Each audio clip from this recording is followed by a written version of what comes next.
Tara, are we ready to start here? Go ahead. Just do my bill, or is he going to read this? Okay, all right. Yeah, so we all ready? Yeah, we're ready to go. Okay, we're here today in Olympia for the signing of House Bill 1552. This bill will maximize our state's healthcare workforce in three ways. One, this will reduce delays in healthcare workers getting the proper credentials they need to get to work. Second, it ensures that healthcare businesses are reimbursed for services that healthcare providers give to patients while they wait on pending credential applications.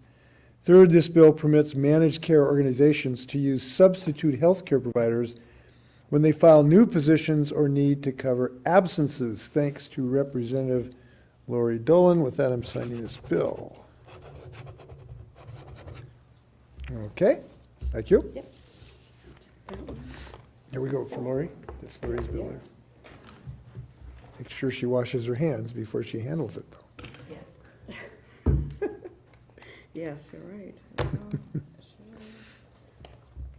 That off for you. We have two cards go.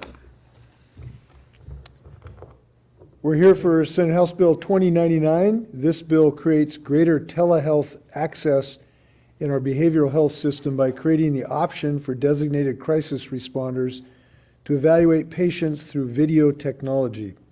Creating this option gives our designated crisis responders greater flexibility, access, and wider reach to patients in need during this global pandemic. This technology also helps people with mental illness be more efficiently evaluated and connected to treatment, particularly in rural or underserved areas. Eventually, this bill will give even greater access to designated crisis responders, thanks to Representative Irwin, and I'm signing this bill. Okay. Next pen. Thank you.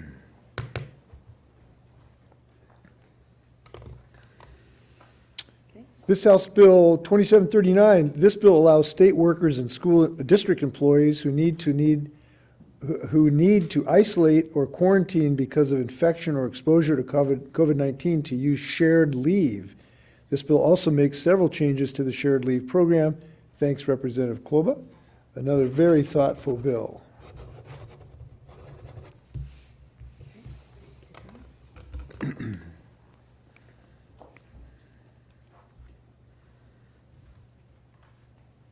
Thank you. You're welcome. Okay. This House Bill 2965, this bill will give the state $200 million to help slow the spread of the coronavirus and protect all Washingtonians. This money will go to state agencies, local government, and Native American tribes who are responding collaboratively to this global pandemic and who are furiously working to save lives. $175 million comes from the budget stabilization account, and $25 million comes from the federal government. An additional $25 million from the budget stabilization account will help businesses with unemployment impacts. This bill will create more hospital capacity for sick people. It will fund expanded virus testing at the University of Washington. It will help the Department of Health with their emergency costs. It will provide a variety of resources to local and tribal health groups and create social distancing efforts for people who experience homelessness. I'd like to thank all of our partners for their tireless work on this and thank the legislature for ensuring we could get necessary resources to minimize the spread of this deadly virus. This bill is really about protecting what we hold most dear, our lives and the lives of our loved ones. And I want to thank everybody who worked well on a bipartisan basis on this, particularly our lead sponsor, Representative Cody. And with that, I'm signing this bill.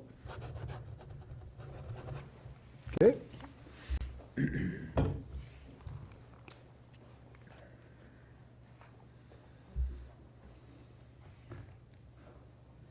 Thank you. You're welcome. This Senate Bill 6189, this bill recognizes concerns that the school district raised about fiscal impacts to the School Employees Benefits Board. In light of the recent school closures across the state, this bill will allow hourly school employees to maintain health care eligibility during the COVID-19 emergency declaration time. Thank you to Representative Wellman and the bipartisan effort to get this job done. Okay.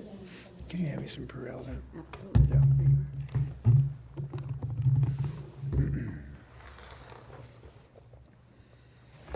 we done with the bill signings Yeah. here? Okay. I'm going to make a few comments and take some questions. Just some quick updates. A few things happened in the last 24 hours. First, we're very pleased that the Food and Drug Administration has granted our request that our Washington State laboratory can move forward validating the protocols for testing for the virus in private laboratories. This will allow us to validate the protocols that private labs can use. So we essentially are stepping into the shoes of the Federal Food and Drug Administration so that we can go give a green light to these private testing labs. And when we do that, that's going to help the whole country because so that these labs can move forward. We're pleased to provide that service to the nation in our lab. Second, pleased to report that the President has agreed to change, at our request, the prioritization of the federal stockpile of medical equipment. This is important because the previous system the federal government was using essentially had a quota for every state, and unfortunately could result in holding back needed resources from one state that needed it when another state did not. So we obviously are an epicenter of this virus. Other states are in more fortunate position, so this change in the priority system we think will help us accelerate the replenishing of our state stockpile for masks and gloves and everything else we need from the federal stockpile. We think this is going to give us a better situation so we can respond to the outbreak here in Washington State. That should be helpful. In order to further protect older and vulnerable adults, last night I amended our emergency proclamation to further restrict access to long-term care facilities in our state. The proclamation now bans all visitors to these facilities except for visitors to patients in end-of-life situations and visits by attorneys, administrative law judges, and others who represent a resident. The order is effective on April 9th. Also yesterday, I amended emergency proclamations to temporarily waive and suspend requirements for renewals of state driver's licenses and identification cards through April 15th. Specifically, the order waives requirements for eye examinations for renewing licenses. This equipment is frequently touched and shared by any number of members of the public, which could lead to further transmission of the virus. I want to reiterate these measures are consistent with what we talked about yesterday, which is that people over the age of 60 in Washington State really need to shelter in place right now. We need to protect ourselves and our loved ones. And I was thinking about this. Someone asked me the other day about how we're handling it in the Inslee family. And in the Inslee family, we really are not being in a position to infect one another. We have two people in my house who are over the age of 60, and therefore we are not playing with our grandchildren, beautiful as they are, although we were with them on a beach at distance on the outside last weekend. We are not visiting my wonderful 102-year-old mother-in-law, and we are trying to figure out a way to help our neighbors without being within 6 feet of one another. And so again, I just want to reiterate the single most important thing that can happen today in the state of Washington is for people over the age of 60 to shelter in place and do not expose themselves unless absolutely necessary to anyone outside your household that's within 6 feet. So I want to thank everyone. We're getting good cooperation from Washingtonians regarding our orders so far, and I think that's because we are a state that understands science, always looks forward, and always looks out for our loved ones and our neighbors. And I'm really glad that's happening today. So with that, I'll just stand for a couple questions, if I may. And by the way, I want to thank the media for your cooperation to maintain social distancing in this system, and we really appreciate your part of this and being able to share information with the public right now. I think your industry is doing a really great job for us right now. Okay, Yeah. Rachel, we're gonna let you start. Okay, can you all hear me okay? Yes. Okay, great. Governor, in the funding bill that you signed, $25 million goes to the dedicated unemployment fund. Is there an estimate on how long that additional additional allocation to the fund will last, given to what's happening with the economy with your most recent proclamations? And at what point will Washington need a significant infusion from the federal government to keep the fund solvent? So I don't have a specific date on that, but I will tell you a couple things. Number one, we have a very, very robust unemployment insurance trust fund. It's in really, really solid shape, as good or better perhaps than almost any of the states. So we feel really good about where we are on unemployment compensation. That's number one. Number two, we're going to remain committed one way or another to get people unemployment compensation through this crisis. We know how critical this is. We know how many people that are going to experience, we hope, short-term unemployment, but we want to be there for them. Their families are certainly in anxiety about this right now. I know this is going to be a strong commitment. Third, we are going to attempt to expand unemployment insurance in our state, but that will require some federal action. There are some people that are not entitled today to unemployment comp in our state and nationally because they haven't worked enough hours. We're asking the president to, in effect, waive some of those requirements that we think he can do through a declaration of a disaster associated with this pandemic. And if he can do that, this will expand the existing unemployment insurance to thousands of more Washingtonians. I've talked to several of my colleagues today of governors from various states who back this provision. I've talked to some of the leaders in our congressional delegation. I'm hoping that this is successful. If it is not, then we believe Congress can fix this, and we hope that Congress will consider it if that becomes necessary. But you point out something that we have to have a very, very strong unemployment compensation system for Washingtonians right now, and I think we're going to have good support of that over time. Governor Keith Elbridge, Yeah. are you considering the fact that $200 million might not be enough? Is there a possibility of needing to call a special session?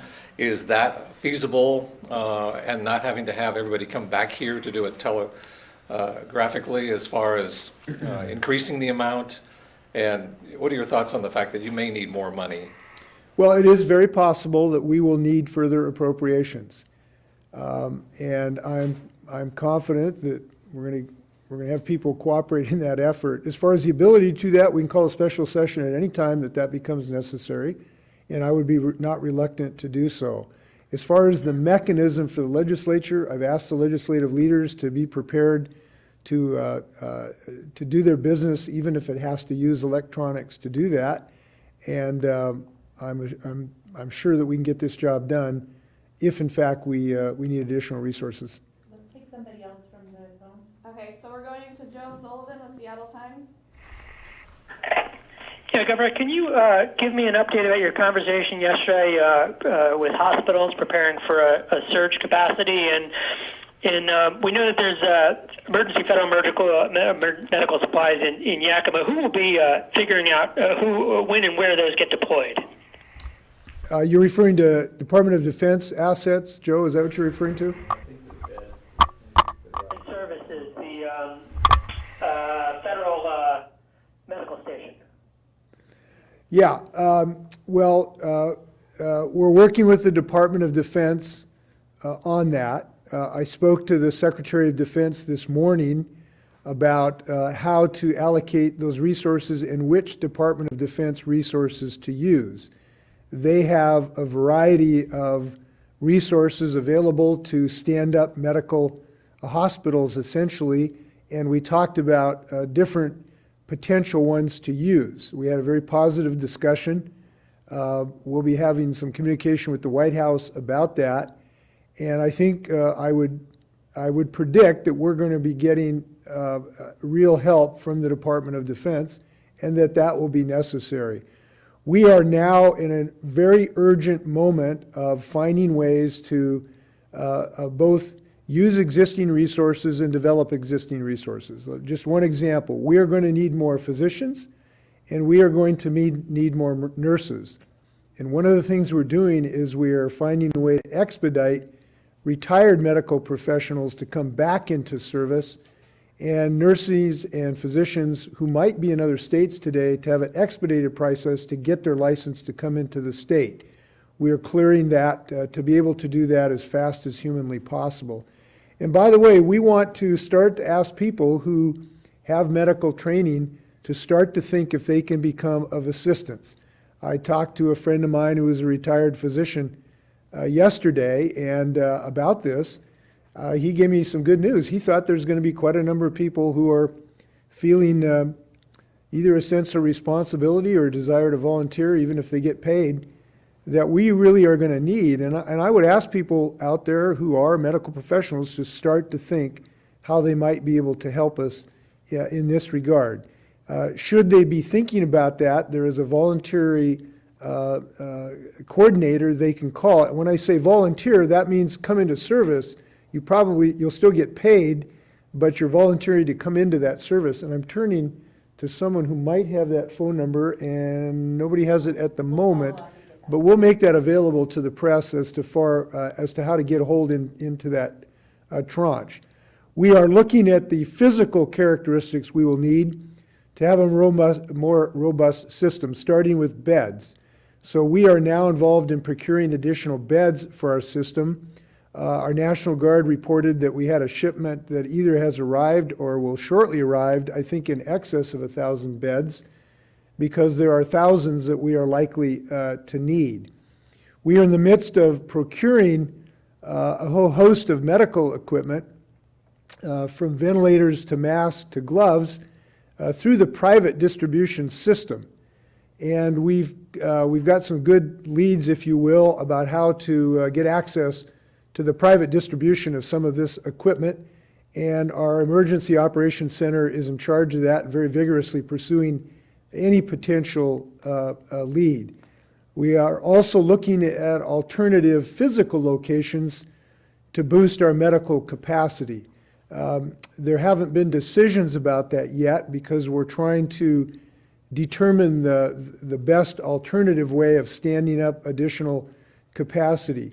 Most of the additional capacity is likely to be in existing buildings using additional beds and additional personnel, but we are looking at other potential sites if we have to stand up additional buildings or acquire existing buildings. So what I would say is this is a very vigorous effort, and all of us, I hope, can help pull together in this regard. Governor, Drew Mickelson, King 5. Quick follow-up, additional buildings, perhaps schools that are now empty? Is that a possibility? Yeah, I mean, there are many buildings that could benefit or could be useful, from buildings, dorms, hotels, warehouses. I mean, there's all kinds of things that could satisfy the physical needs of this. But what we are finding, the building is the least of the challenges. We think there's going to be all kinds of opportunities for buildings to use in the state of Washington.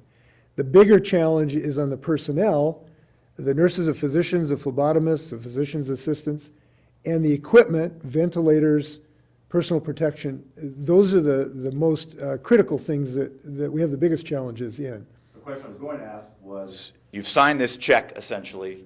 You know the restaurants, the bars have closed, other businesses are shutting down. How soon can those people who are being laid off, those business owners, be expected to get paid? And are there other ways, be it tax relief, that's what King County is asking for, property tax, pushbacks, small business loans? How soon till we get this money in those folks' Well, pockets? to start with, employers legally can pay their employees to keep them ready for future employment when the jobs come back. We hope people will do that. I'm seeing a really goodly number of employers to say, look, I'm going to keep my employees hale and hearty financially because we're going to come back in weeks or a few months perhaps. I'm pleased to see that. There's quite a number of employers that have made that decision to help their employees themselves so that they can keep their good employees and they don't wander off to another business or another state. So we're seeing quite a bit of that. But as I've indicated, we have a very strong unemployment insurance that we are trying to expand to more people, that is well-funded and is going to be available. I can't give you the number of days it takes to actually get that to people, but we want to do it as quickly as humanly possible, obviously. Now, there potentially are some other things that we are considering. We have not been able to nail them down, everything from eviction relief to some other indebtedness or tax. There's some things we're considering regarding taxes and payments. So those are just considerations at the moment. We have really focused on the health aspects of this. I think you can anticipate more information from us about the economic aspects, including small businesses, that the small business loan program that we'll have more to say about in the future. And now we're going to take another question from Jim Camden of the Social Review. Yeah, Jim. City, San Francisco, some other places are essentially going on a more severe lockdown, a shelter in place for everybody, possibly with the National Guard to enforce it. Are you considering that for all or some of Washington State? And if so, how much advance notice would people have? Well, this is a day-to-day situation. We are considering the epidemiology of this epidemic every day or every hour, actually. We are continually assessing the impact that we're having through our social distancing strategies to date. I will be involved in another meeting with our scientific community to model that this afternoon. Just giving an example, we're looking at our traffic counts as a potential proxy to see how many social interactions are we avoiding with our social distancing strategy so far. So this is something that we're evaluating every day or every hour. We can't rule anything in or out, and we're going to make the best decisions. But I can tell you I'm pleased at the science that is being made available to us to help make these very difficult decisions. And I want to thank people's patience and dedication to work together to do it. I have to tell you, I have been really pleased to date of how Washingtonians have banded together, who have been confident we're going to get through this, and are willing to work with their neighbors to make all of this work. So that's what we're doing today, and I want to thank everybody who's been so helpful so far. Two more questions? Essex, go ahead. Governor, I'm sure you've heard that there are a few businesses, a few people who are defying your order. To the businesses that are staying open anyway, to the people who are patronizing those restaurants or bars, what would you say to them? Well, a couple things. I read about a restaurant in Wenatchee that indicated they did not comply until they heard what the community thought. And they heard a lot about the community through Facebook and other points, and they became convinced that the Wenatchee community really wanted to abide by this and so they've now reopened, I've been told. And so what I'm finding is just really, really deep, strong, and bi-coastal support for this type of idea. And here's the reason, and I've expressed this before. Look, when you go out to a bar, if you're a 25-year-old person that might have relatively minimal risk for mortality at age 25, it exists, but it's certainly less than when you're 70. Going to the bar is fun, been doing it for years, but you might be killing your granddad by going to the bar. And that just should not be acceptable to anybody in the state of Washington. And effectively, that's what you're doing when you go to the bars tonight if you don't follow what we have suggested. That should not be acceptable to anyone. And that's simply the scientific reality of this. And it is that recognition that is making the vast, vast, vast majority of businesses comply with this order. There has been almost no really refusal to accept this. So I'm very, very pleased with where we are in the state of Washington on this. Last question. We're going to go Jim Drew with the News Tribune. Governor, I was wondering if you could just go into more detail as to what people are not who are not eligible for unemployment now if the Trump administration grants your request. How many people would become eligible, and kind of what is that eligibility level? So there is a minimum level of hours workers today would have to meet before they're eligible for any unemployment compensation. I don't have that number. I will get it to you. This would essentially remove that minimum hourly requirement. This is done for disasters in fires and floods and tornadoes right now. So we'd essentially be expanding the same type of coverage that we now have for other types of physical geological or meteorological disasters. That just makes a lot of sense to me. I'll try to get you some estimate of the numbers, but we know it's many, many, because you think of the servers, many servers in our restaurants work part-time, ticket takers at their Mariners games. We have a lot of families that make their bread by having 2 or 3 different part-time positions amongst different people in their families. So we know there's a lot of people that need this right now. This is important for their families. It's also important to our economy. Congress is talking about a stimulus, and there's no better stimulus in the world than actually getting money in the pocket of somebody so they can feed their kids and buy a pair of shoes. That's the best stimulus you can possibly give, and I'll tell you why.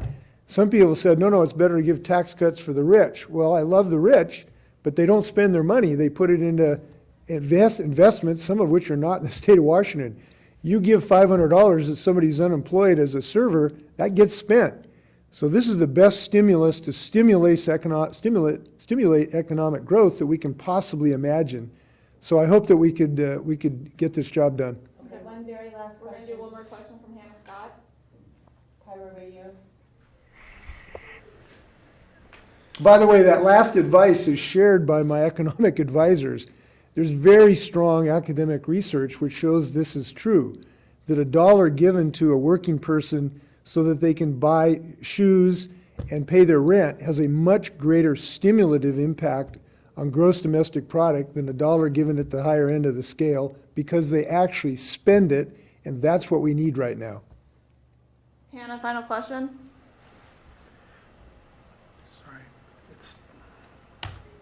Hannah, are you? Yeah, can you hear me? Yeah, go ahead. Okay. Governor, I know you spoke a little about shelter in place already. We're hearing from a lot of people who are concerned because we are seeing this in other cities already that are dealing with the coronavirus. What would you say to them as to why we are not yet doing that here? Well, first off, we are doing this here, I hope, because people are listening to the governor's advice. If you're over 60, we are asking you to shelter in place right now because we care about you. We love you. We want you to be around for your grandkids for more years. And so I'm hopeful that that's going on. I think it is. Just anecdotally, the people that I know who are in this age group, we're getting really good response to that recommendation because people like to live. And we know that this is a fatal disease which dramatically increases every decade of age you have. So that is actually happening today. Now, the consideration we've made is that we have had a relatively regular series of reducing social interactions in our state. We first, one of the earliest places to ban large gatherings. We have shut our school system. We have made further provisions regarding tamping down the size of gatherings that are allowed. We have now closed major parts of our economy involving restaurants and bars and theaters and et cetera. So there's been a lot that has happened to date. What we're doing right now is looking at the epidemiological evidence to determine what next step might be able to be worth the economic dislocation to families that will occur if we went that route.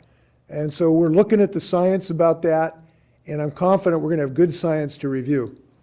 Thank you. Thank you very much. Wash your hands. Thank you. Thank you.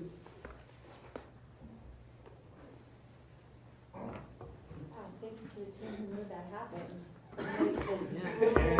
Yeah. No, that was Well really done. smooth. Thank you. Good job. Both Vautech and our staff and Cisco, like, That was just rehearsal, we're ready for the real thing. well, yeah, this was